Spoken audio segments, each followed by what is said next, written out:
आज अक्षय तृतीया की शुभ घड़ी में कुछ घंटों पहले बाबा केदारनाथ धाम के कपाट खोल दिए गए। दिव्य मंत्रोच्चार के बीच और पूरे विधि विधान से बाबा केदारनाथ धाम के कपाट खोले गए। जब कपाट खोले गए तो ये दृश्य अपने आप में भव्य था। इस शुभ अवसर पे उत्तराखंड के सीएम पुष्कर सिंह धामी मौजूद रहे। इस मौके पे केदारनाथ को 40 क्विंटल फूलों से सजाया गया था। यहाँ भक्तों का जोश और उत्साह भी देखते ही बन रहा था।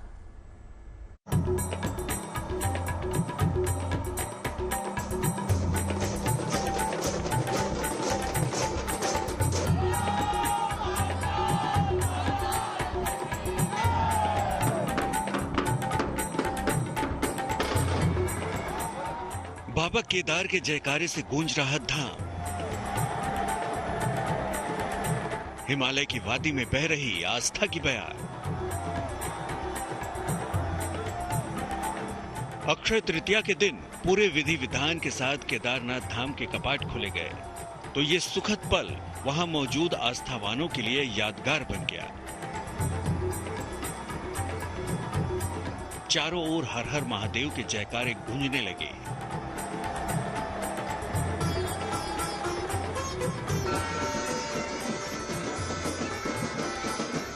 आर्मी के जवान एक तरफ अपने वाद्य यंत्रों से बाबा का स्वागत कर रहे थे तो भक्तों का हुजूम जयकारे लगाकर पूरे धाम को गुंजायमान कर रहा था। मंदिर की 40 क्विंटल फूलों से सजावट देखते ही बन रही है। सुबह 7:15 बजे जब मंदिर के कपाट खोले गए तो पूरी केदार घाटी आस्था, श्रद्धा और भक्ति से सराबोर हो उठी। हेलीकॉप्टर से पुष्प वर्षा हुई तो पूरा केदार धाम भव्य और दिव्य नजर आने लगा। इस खास मौके पर उत्तराखंड के मुख्यमंत्री पुष्कर सिंह धामी अपनी पत्नी के साथ मौजूद थे। उन्होंने कहा कि भगवान केदारनाथ सबकी मनोकामनाएं पूरी करे। तीर्थ यात्रियों को, श्रद्धालुओं को बहुत इसकी प्रतीक्षा रहती है और आज ये शुभ दिन आ गया। आज बाबा के कपाट खुल गए हैं और बड़ी संख्या में भक्तगण आए हैं और सबके लिए जो व्यवस्थाएं हैं वो व्यवस्थाएं भी की गई हैं। कोशिश करी गई है कि सारे इंतजाम अच्छे हों, यात्रा अच्छी तरह से चले, सुचारू रूप से चले, किसी को कोई परेशानी न हो। मैं सबका अभिनंदन करता हूं, स्वागत करता हूं। केदारनाथ धाम की महिमा अलग है। कहते हैं बाबा केदार के दर्शन मात्र से ही मोक्ष की प्राप्ति होती है। स्कंद पुराण के अनुसार गढ़वाल को केदार खंड कहा गया है। केदार का शाब्दिक अर्थ है दलदल, यानी भगवान शिव दलदल भूमि के अधिपति भी हैं। इसलिए दलदल यानी केदार के अधिपति यानी नाथ से केदारनाथ नाम पड़ा। वहीं एक पौराणिक कथा के अनुसार देवी देवताओं ने असुरों से अपने बचाव के लिए देवों के देव महादेव से प्रार्थना की थी। इसलिए भगवान शिव बैल के रूप में प्रकट हुए। इस बैल का नाम था कोडारम। बैल में असुरों का नाश करने की शक्ति थी। बैल के खुरों और सिंग ने उनका नाश किया, जिन्हें प्रभु ने मंदाकिनी नदी में फेंक दिया। इसी कोडारम नाम से केदारनाथ नाम पड़ा। बाबा केदार के धाम की महिमा अपरंपार है। इस धाम को आध्यात्मिक और धार्मिक ऊर्जा का एक बहुत बड़ा केंद्र माना गया है। तभी तो अध्यात्म में रुचि रखने वालों के लिए मंदाकिनी नदी के तट पर बसा बाबा केदार का ये दरबार हमेशा से श्रेष्ठ रहा है। शिव के 12 ज्योतिर्लिंगों में से एक केदारनाथ ज्योतिर्लिंग पर्वतराज हिमालय की केदार नाम की शिखा पर दुर्गम रूप से बसा है। समुद्र की सतह से करीब 12,500 फीट की ऊंचाई पर केदारनाथ मंदिर उत्तराखंड के रुद्रप्रयाग जिले में है, जो पंच केदार में से एक है। केदारनाथ धाम में भगवान शिव के पृष्ठभाग के दर्शन होते हैं। इस धाम को लेकर मान्यता है कि इसे पांडवों के वंशज जन्मेजय ने बनवाया था। पत्थरों से बने मंदिर की दरो दीवार कथ्यूरी शैली में बनी है। इस शिव धाम में भगवान शंकर का स्वयंभू शिवलिंग को लेकर मान्यता है कि महाभारत काल में महाभारत युद्ध के बाद पांडवों ने आध्यात्मिक मुक्ति के लिए देव भूमि का रुख किया था और इसी केदार भूमि पर पांडवों ने मंदिर का निर्माण कराया था, जबकि आदि शंकराचार्य ने मंदिर का जीर्णोद्धार करवाया। कहा जाता है कि हिमालय के आंगन में ही शिव का बसेरा है, जो 6 महीने ओंकारेश्वर में विश्राम करने के बाद ऊखीमठ, फाटा और गौरीकुंड जैसे अलग अलग पड़ाव से होते हुए अपने आंगन केदार धाम में फिर पहुंचते हैं। बाबा की चल विग्रह डोली ने कल जब केदारनाथ मंदिर परिसर में प्रवेश किया तो मौका बेहद अद्भुत अनुपम था, जिसके बाद आज सुबह सूरज की पहली किरण के साथ सनातनी परंपराओं का निर्वहन करते हुए केदारनाथ मंदिर के कपाट खोल दिए गए और इसके साथ गूंज उठा हर हर महादेव का जयकारा। 1 लाख लोग के लगभग मौजूद होंगे। हालांकि रजिस्ट्रेशन बड़ी संख्या में हुए हैं, लेकिन आज कपाट खुले हैं। इसके बाद ये संख्या लगातार यूं ही बढ़ती जाएगी। जो भव्यता है, दिव्यता है, वो देखते ही बन रही है। पूरी केदार घाटी को सजाया गया है। मंदिर की तस्वीरें आप देख ही सकते हैं। फूलों से पूरे मंदिर को सजाया गया है, कपाट को खोल दिया गया है और आम लोगों के लिए, श्रद्धालु भी, जो दर्शन है श्रद्धालुओं के लिए, वो भी शुरू कर दिए गए हैं। निसंदेह केदारनाथ धाम की यात्रा खुद में किसी तपस्या से कम नहीं। जो यात्रा अपने पड़ाव में पवित्र हो, जो यात्रा सनातन काल से सनातन परंपराओं को संस्कारों के रूप में सींचती आ रही हो, उसी केदारनाथ धाम की यात्रा का आज सुबह केदारनाथ मंदिर के कपाट खुलते ही शुभ शंखनाद हुआ है। केदारनाथ धाम से गुंजन दीक्षित और अंकित शर्मा के साथ bureau report, good news today. और हमारी संवाददाता गुंजन दीक्षित ने केदारनाथ मंदिर के रावल भीमाशंकर जी से खास बातचीत की और कपाट खुलने की पूरी प्रक्रिया पर बातचीत की है। सुनिए जरा। केदार जगत गुरु श्री श्री 1008 भीमाशंकर जी हमारे साथ में मौजूद हैं, उनसे मैं सीधे बातचीत करूंगी। भीमाशंकर जी, बताएं कैसे कपाट खुलने की पूरी प्रक्रिया होती है, क्योंकि बहुत सारे ऐसे दर्शक हैं जो अंदर दर्शन तो कर पाते हैं लेकिन जान नहीं पाते कि कैसे बाबा के कपाट खुलते हैं, कैसे उनकी पूजा होती है। ये परंपरा ऐसी है, ये ताला हम ही खोलते हैं। इसका कार्तिक शुद्ध द्वितीया को बंद करते हैं। वो बंद करते समय, वहां बंद करते समय वो कैसा पूजा होती है? समाधि पूजा होती है। समाधि पे लिंग के ऊपर रेशम वस्त्रों घी में एक मेला करके ऊपर डाला जाता है।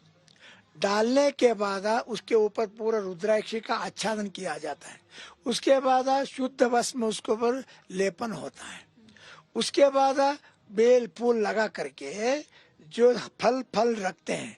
रखने के बाद 6 महीने तो वहाँ यहाँ पर हमारे यहाँ पर ऊखीमठ में रहता है केदारनाथ। जब हर रोज महाशिवरात्रि के दिन अक्षय तृतीया का तिथि तय हो जाता है, तब उसी के अनुसार आज सुबह 7 बजे हमने द्वार खोल दिया।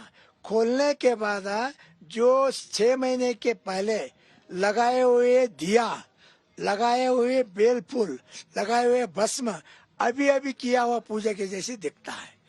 उसके बाद वो सब ला करके भक्तों को हमने उनका जो 6 महीने का जो पुण्य है, उसमें वो पुण्य भस्म लगाने से उनको पुण्य बांट जाता है। तो 6 महीने पहले जब ओंकारेश्वर पहुंचती है, जो पंचमुखी डोली है, बिल्कुल वैसा ही आपको यहाँ पर नजर आता है 6 महीने के बाद जब कपाट खुलते हैं? हमको अभेद दिखता ही नहीं है, सिर्फ शक्ति अभेद नहीं है और वस्तु आदि अभेद हो सकते हैं। मंदिर इधर हो तो उधर हो तो एक ही है।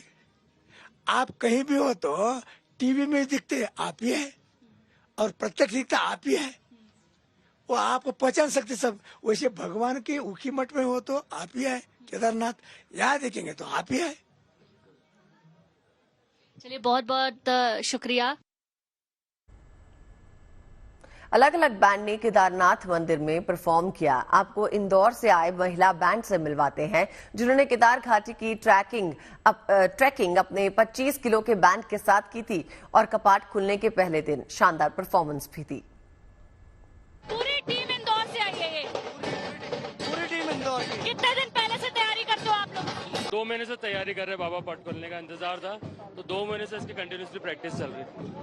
तो प्रैक्टिस में कैसे आप सब लोग एक जगह इकट्ठे होते हैं? कैसे एक साथ ढोल बजाए जाएंगे, ताशे बजाए जाएंगे? इसकी प्रैक्टिस आर्मी पैटर्न पे होती है, क्योंकि हम सब ट्रैकिंग करके आते हैं और 25-25 ढोल किलो का कैरी करना रहता है। तो बच्चे इसमें आधे 1 घंटे वार्म अप करते, फिर ढोल उठा के वॉक करते, उसके बाद फिर रिहर्सल चलती 3 घंटे की। तो देखिए इस तरीके से तैयारियां होती हैं बाबा केदार के कपाट खुलने से पहले, और ये ढोल ताशे बजाती हुई महिलाएं, इनके चेहरे खिले हुए, जरा सी थकान नहीं है, ट्रैक करके आए हैं, बहुत पहले से तैयारी करते हैं, लेकिन उत्साह इस वक्त चरम पर है और यही इस केदार घाटी को सबसे ज्यादा खूबसूरत बना रहा है। भक्तों की आस्था, बाबा केदार के कपाट खुलना, फूलों से सजा हुआ ये प्रांगण और ढोल ताशे बजाते हुए ये तमाम लोग। और चलिए इसी पर खास बातचीत करने के लिए हमारे साथ दो खास मेहमान जुड़ रहे हैं। एक बार आपका परिचय उनसे करवा देते हैं। डीपी शास्त्री जी हमारे साथ जुड़ रहे हैं, आपका बहुत बहुत स्वागत है। गुड न्यूज टुडे पर प्रतीक भट्ट जी हमारे साथ जुड़ गए हैं, आपका भी बहुत बहुत स्वागत है। डीपी शास्त्री जी, आपके पास सबसे पहले आते हुए देखिए, आज के दिन की तो महिमा ही अलग है। आज के दिन को अगर शब्दों के जरिए बयां करना चाहें, शायद हम में से कोई भी कर नहीं पाएगा। जो भी शिव भक्त है, जो भी बाबा को याद करता है ना, उसकी अनुभूति आज अलग ही होगी, उसके भाव आज अलग होंगे। तो आज के दिन की महिमा को बयां कीजिए, आज के दिन का महत्व क्या है वो समझाइए जरा। देखिए, एक तो बहुत सारी शुभकामना अक्षय तृतीया के ऊपर, और बाबा का पट खुला है। 6 महीना देवता लोग दर्शन किए, उसके बाद आज के दिन से जनमानस के लिए, मृतलोक के सबके लिए दर्शन करने का सौभाग्य प्राप्त हो चुका है। एक चीज आपको यहाँ बता दें कि बाबा की नगरी और बाबा का धाम और देवताओं के महादेव, जो मृतलोक के देवता और मृतलोक में ही रहते हैं, सब देवता देवलोक में रहते हैं और बाबा मृतलोक में रहते हैं। तो मृतलोक की महिमा में इनको नमन प्रणाम करते हुए आज पावन भूमि के जिनके परम भक्त ऋषि परशुराम जी हुए, जिनका जन्मोत्सव भी है, दोनों पर्व एक साथ मनाया जाता है। अक्षय तृतीया में इस कपाट को खुलने से आज भारत और पूरे भूमंडल में लाखों लोग के शादी ब्याह फंक्शन इत्यादि शुरू हो चुका है। ये सब सौभाग्य का दिन है। हम वहाँ पे बाबा नंदी को प्रणाम करें। नंदी को जो नमन करके महादेव को प्रणाम करता है, जी प्रतीक का डीपी शास्त्री जी आज बेहद ही खास दिन है। प्रतीक जी, आपसे भी जानना चाहेंगे, देखिए अक्षय तृतीया जो है वो अपने आप में स्वयं सिद्ध मुहूर्त माना जाता है। आज के दिन किसी भी शुभ कार्य को करने के लिए एक अच्छा वक्त है। हमें अक्षय तृतीया के बारे में कुछ खास महत्व बताइए। देखिए, जैसा कि नाम से ही विदित है, अक्षय, अविनाशी, अमर, कभी ना खत्म होने वाला ऐसा दिन जिसका पुण्य, तप और दान से सीधा सीधा नाता है। और कहा जाता है आज का किया गया हुआ पुण्य, तप और दान अमर अविनाशी हो जाता है, हमेशा आपके साथ रहता है। और इसको अगर समझें वेद पुराण से भी, तो कहते हैं सतयुग और त्रेता युग की शुरुआत अक्षय तृतीया के दिन हुई थी जी। युगादि तिथि मानी गई है, युग शुरू होने की तिथि मानी गई है। परशुराम जयंती, परशुराम जो विष्णु जी के 6ठे अवतार थे, उनका जन्म आज के दिन माना गया है। जब इतनी चीजें समेटे हुए है जो तिथि, वो कैसे ना शुभ हो जाए। तो निश्चित तौर पर केदारनाथ शिव बाबा के धाम खुला है, तो अपने आप में बहुत कुछ समेटे हुए तिथि। सबसे इंपॉर्टेंट बात कि अक्षय तृतीया लक्ष्मी नारायण को समर्पित है। इस वजह से आज के दिन पीली चीजों का, पीली वस्तुओं का बहुत ही ज्यादा महत्व रखते हैं। अब इसको हर जगह सोने से जोड़ दिया गया है, जो कि बिल्कुल ठीक नहीं है। पहले के जमाने में सोना इन्वेस्टमेंट का एक कारक था, उसके अलावा कोई कारक नहीं होता था, इसलिए लोग इन्वेस्टमेंट के तौर पे सोने पे करते थे। आज के जिसमें सोना हर किसी को सोना नहीं लगता है, तो इसलिए गुड़ जो कि पीली चीज है, चने की दाल जो कि विष्णु लक्ष्मी नारायण को पसंद है, गुड़ मीठा हो गया, उसका भोग लगा सकते हैं, वो दान दे सकते हैं। क्योंकि शुक्र बृहस्पति दोनों अस्त हैं, तो बहुत शुभ मुहूर्त नहीं कहा जा, मतलब शुभ मुहूर्त अक्षय तृतीया के लिहाज से है। लेकिन जैसे शादी नहीं हो सकती, विवाह नहीं हो सकता, लेकिन शादी फिक्स हो सकती है, गाड़ी बुक हो सकती है, फ्लैट बुक हो सकता है, नामकरण संस्कार हो सकता है, इस तरह की चीजें हो सकती हैं। इस दिन का सदुपयोग करें, ज्यादा से ज्यादा दान पुण्य और ओम नमो भगवते वासुदेवाय इस मंत्र का पाठ करना चाहिए। उसी के साथ साथ खास तौर से हो पाए तो लक्ष्मी नारायण की आराधना सपरिवार आज जरूर करें। जी प्रतीक जी, एक और चीज बताइए। देखिए आज तो बाबा का दिन है, कहते हैं कि बाबा भोलेनाथ को प्रसन्न करने की आवश्यकता आपको नहीं होती, वो तो भोलेनाथ है। उनको अगर मन के माध्यम से ही याद भर कर लेते हैं तो वो प्रसन्न हो जाते हैं, आपकी मनोकामनाओं की पूर्ति बड़ी आसानी से कर देते हैं। तो सुबह का जो क्षण था जब कपाट खोले गए, अक्षय तृतीया का ये खास मौका, वहां पर बाबा के भक्त मौजूद थे और जो वहां पर साक्षी बने, और जो हम यहाँ पर बैठे हैं जो वहां पर नहीं पहुंच पाए हैं, तो हमारे लिए बताइए हम कैसे याद कर सकते हैं और हमारे लिए ये लम्हा और कैसे खास हो सकता है? तो शगुफ्ता जी, अदिति जी, शिव भगवान कंटिन्यू क्या कर रहे हैं? तप, तपस्या, ध्यान।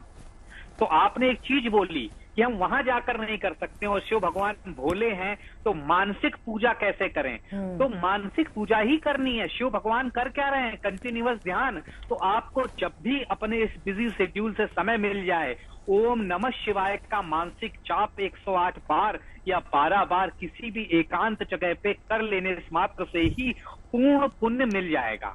तो ये एक छोटा सा काम भी है। अगर मेरे भारतवासी जहां जहां फैले हैं, भारत में जहां जहां रह रहे हैं, अगर मुझे सुन पा रहे हैं तो बस इतना कर लें। अगर आप केदारनाथ जैसी दिव्य धरती, पुण्य धरती पर नहीं जा पाते हैं, बस केदारनाथ की शिला का ध्यान करते हुए, शिव भगवान के शिवलिंग का ध्यान करते हुए 12 या 108 बार संसार के कल्याण के लिए ओम नमः शिवाय शिव शताक्षरी मंत्र का जाप, स्व कल्याण के लिए नमः शिवाय का 12 या 108 बार जाप ध्यान लगाते हुए कर लें और उसका संपूर्ण फल इस महान तिथि का ले लें।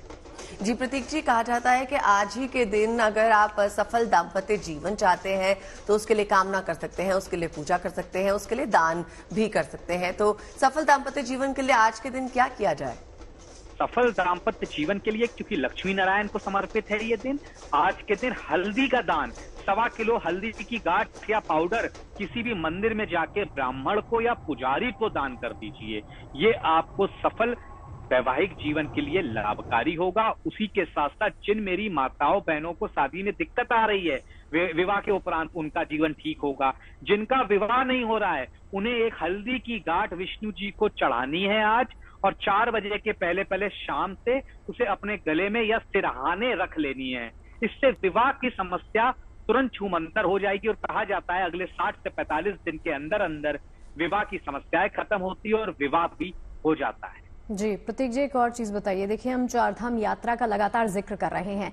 जो श्रद्धालु चारधाम यात्रा पर निकले हैं, तो चारधाम यात्रा के रास्ते पर ज्यादा से ज्यादा इसका धार्मिक और आध्यात्मिक फायदा उनको प्राप्त हो सके, उसके लिए क्या कुछ किया जा सकता है? क्योंकि हमने देखा, हमारे सहयोगी भी लगातार तस्वीरों के माध्यम से दिखा रही है, वहां पर कोई आयु वर्ग नहीं है। वहां पर छोटे छोटे बच्चों से लेकर, बुजुर्गों से लेकर, युवा से लेकर हर कोई पहुंचा है। वो समर्पण है ना, वो समर्पण का भाव बहुत बड़ा है और भाव सिर्फ भोलेनाथ के प्रति है। तो अवघड़ दानी को इसीलिए भोलेनाथ कहा गया है। चाहे बच्चा हो 5 साल का, चाहे 80 साल का बुजुर्ग।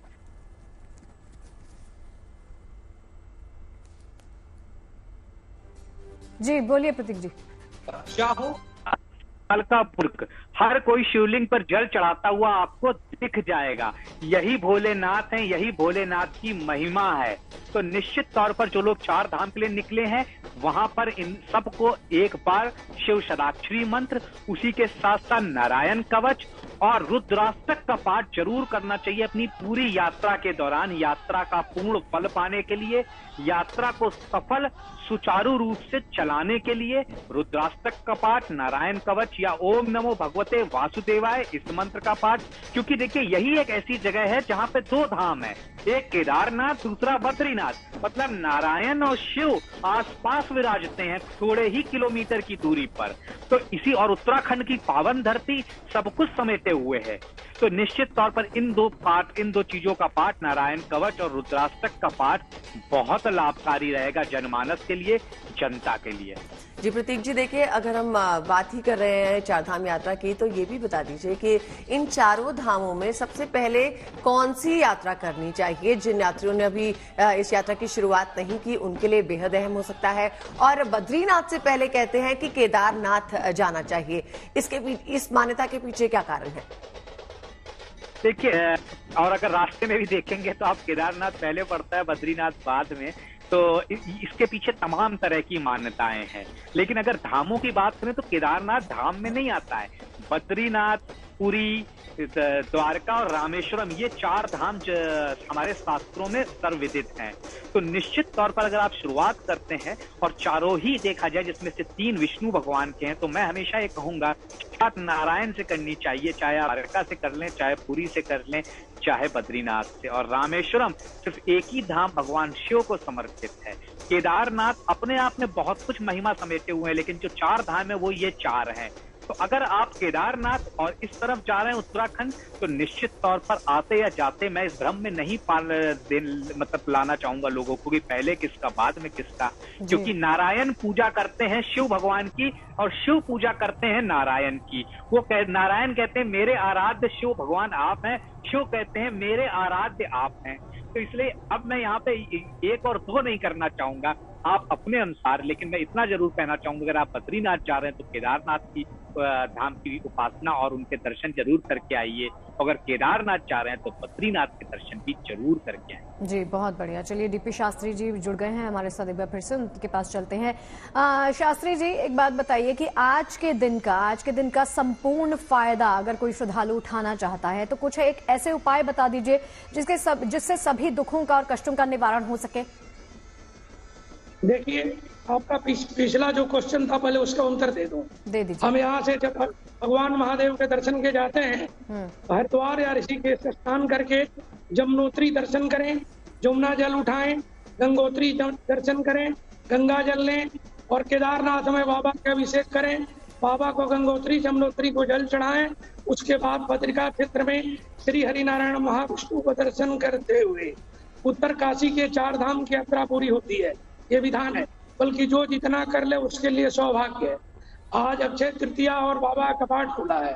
आज आप घर में हो या मंदिर में हो, देवालय हो या शिवालय हो, कहीं से मनसा पूजन, मन से पूजन करें।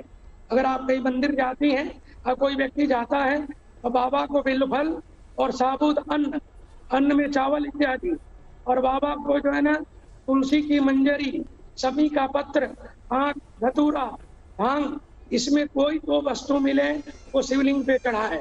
उसको चढ़ाने से मनोकामना की पूर्ति होती है। शारीरिक, मानसिक, आर्थिक 3 तरह का जो कष्ट है जीवन में, बाबा केदारनाथ तीनों कष्ट को दूर कर देते हैं। हम लोग पीछे पर दर्शन किए थे, वहां पे जो बाबा की मूर्ति है और बाबा का जो स्थान है, जो व्यक्ति वहां दर्शन कर रहा है, अन्यथा कहीं से भी प्रणाम कर रहा है, मन से अगर बाबा को ओम त्र्यंबकम जजामहे सुगंधिम पुष्टिवर्धनम उर्वारुकमी वंदनान मृत्योमुक्षीमामृतात् याम होम जुंसा, इसको 1 माला 21 बार 11 बार कोई जप करे तो उसको केदारनाथ से अन्नदा महादेव का आशीर्वाद प्राप्त होता रहेगा। जी, प्रतीक जी, देखिए आज अक्षय तृतीया की हम बात कर रहे थे, तो कई कारणों की वजह से, कई रीजंस की वजह से अक्षय तृतीया को जो है साल का भी सबसे शुभ दिन माना जाता है। इसके पीछे क्या कारण है? देखिए, श्री कृष्ण ने इसको पुण्यमयी तिथि कहा है।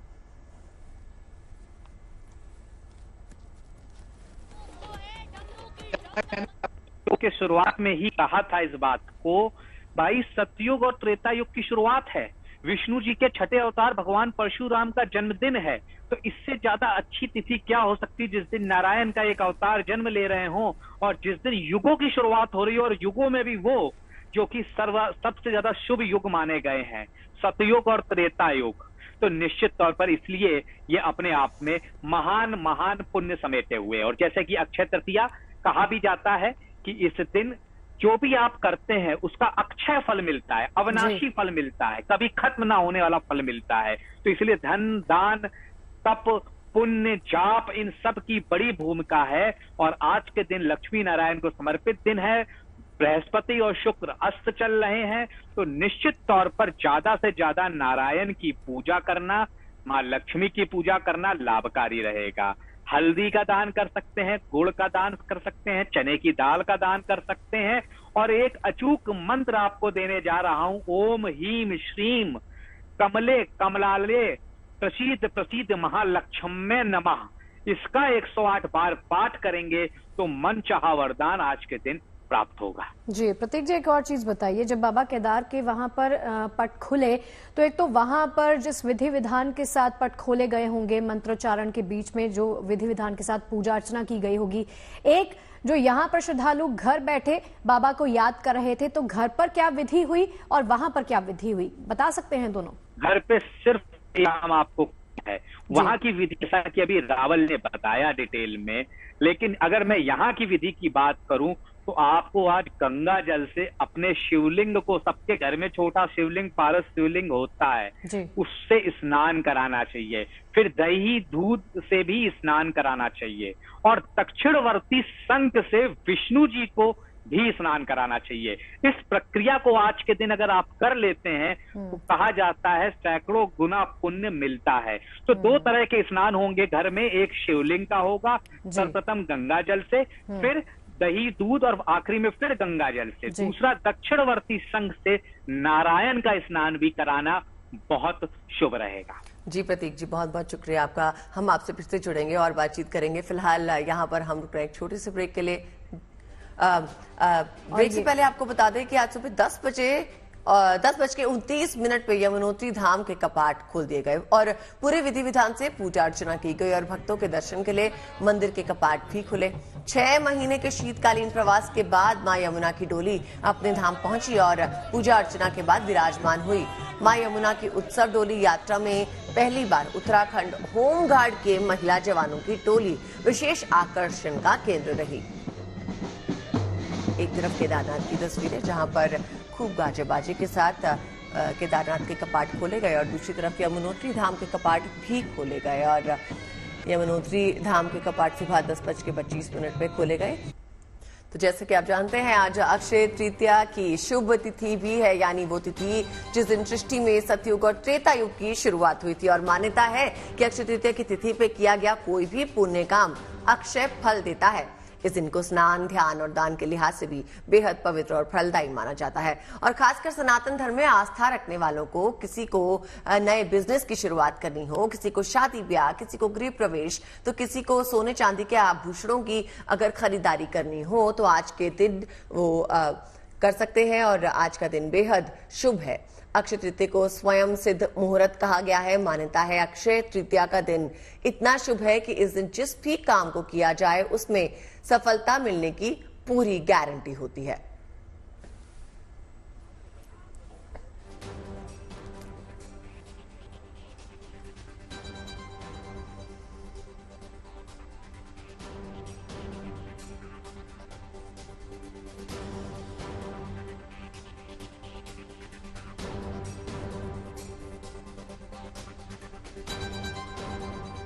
और चलिए, अक्षय तृतीया का शुभ मौका है। हमारे साथ 2 खास मेहमान तो जुड़े हुए हैं। हमारी सहयोगी नीतू झा भी हमारे साथ जुड़ गई हैं, जो किसी ज्वेलरी शॉप पर मौजूद हैं। नीतू, दिखाइए आज के दिन कितनी खरीदारी हो रही है, क्या कुछ खास डिजाइन, क्या कुछ चल रहा है? बिल्कुल, देखिए अक्षय तृतीया का मौका है। मैं इस वक्त ज्वेलरी शॉप पे हूँ। मैं इधर से आपको दिखाना शुरू करती हूँ। रौनक तो है ही, साथ ही सबसे खास बात यह है क्योंकि गर्मी का दिन है, बावजूद इसके आप देखेंगे कि लोग घरों से बाहर निकल गए हैं क्योंकि शुभ मुहूर्त भी इस दौरान बहुत मायने रहता है। अब धनतेरस का मौका हो या अक्षय तृतीया का, लोग खरीदारी करते हैं। क्या खरीदा मैं देख रही हूँ, तेजी से खरीदारी करके जा रही हूँ।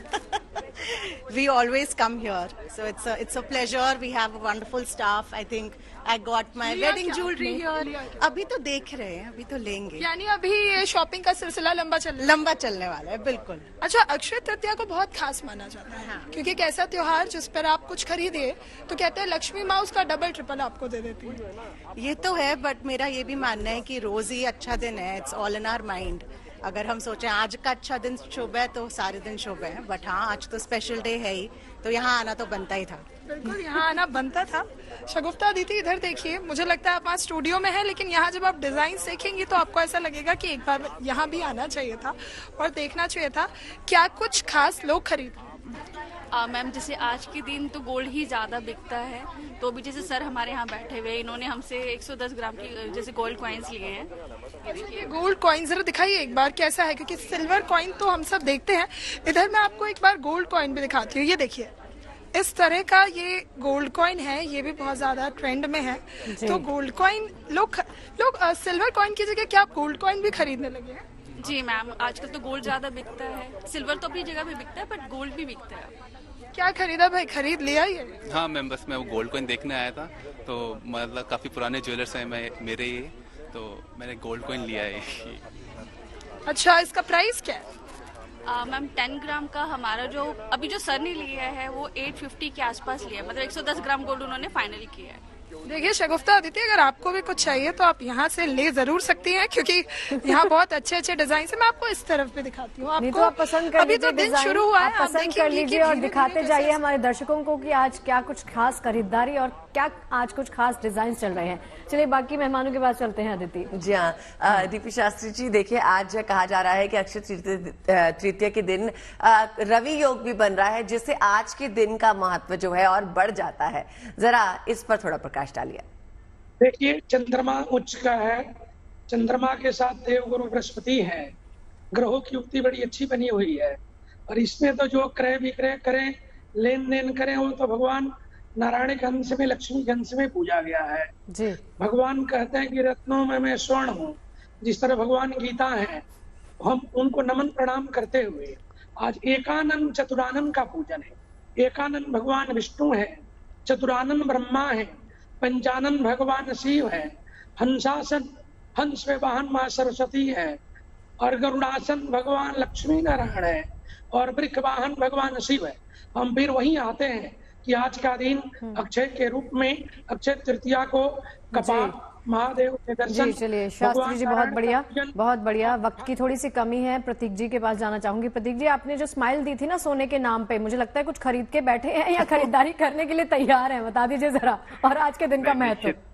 निश्चित तौर पर खरीदारी अगर जो कर सकती है उन्हें करना चाहिए। मैंने स्माइल इसलिए दी थी, सोना अब बहुत सोना हो चुका है और वो किसी के बस में आ नहीं रहा है, तो इसलिए अब हमें कुछ और सोचना होगा। इसीलिए मैं बार बार गुड़ और हल्दी और बेसन, चने की दाल, इनका प्रयोग कर रहा हूँ, क्योंकि जब आप इस तरह की फोटो दिखाते हैं तो एक मेंटल प्रेशर घर में आता है सब पर। इसीलिए मेरी एक समय स्माइल आई और मुझे लगता है इसको। चलिए, थोड़ा सा प्रेशर पड़ेगा तो आप घर वालों के लिए खरीदारी भी कर सकते हैं। आज का दिन शुभ है, जैसे आप खुद ही बता रहे हैं। डीपी शास्त्री जी, प्रतीक जी और नीतू, आप तीनों का ही बहुत बहुत शुक्रिया हमारे साथ जुड़ने के लिए और ये तमाम जानकारी हमारे साथ साझा करने के लिए। तो वृंदावन के प्रसिद्ध बांके बिहारी जी मंदिर में भगवान अपने भक्तों को चरण दर्शन दे रहे हैं। साल में सिर्फ आज ही के दिन यानी अक्षय तृतीया के मौके पे भगवान बांके बिहारी के चरण के दर्शन होते हैं। चरण दर्शन के लिए श्रद्धालुओं की भारी भीड़ उमड़ी है। माना जाता है कि आज ही के दिन जो प्रभु बांके बिहारी के दर्शन करता है उसे बद्रीनाथ के दर्शन का पुण्य प्राप्त होता है।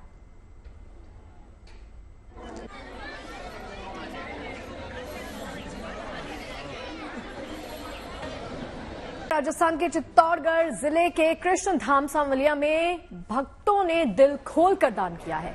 अभी तक गिनती में 10 करोड़ से ज्यादा की राशि की गिनती हो चुकी है।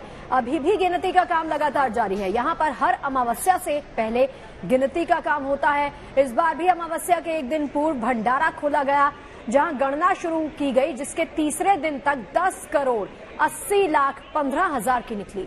सावरा सेठ की प्रसिद्धि का अंदाजा हर माह दान पात्र से निकलने वाली करोड़ों की राशि से लगाया जा सकता है।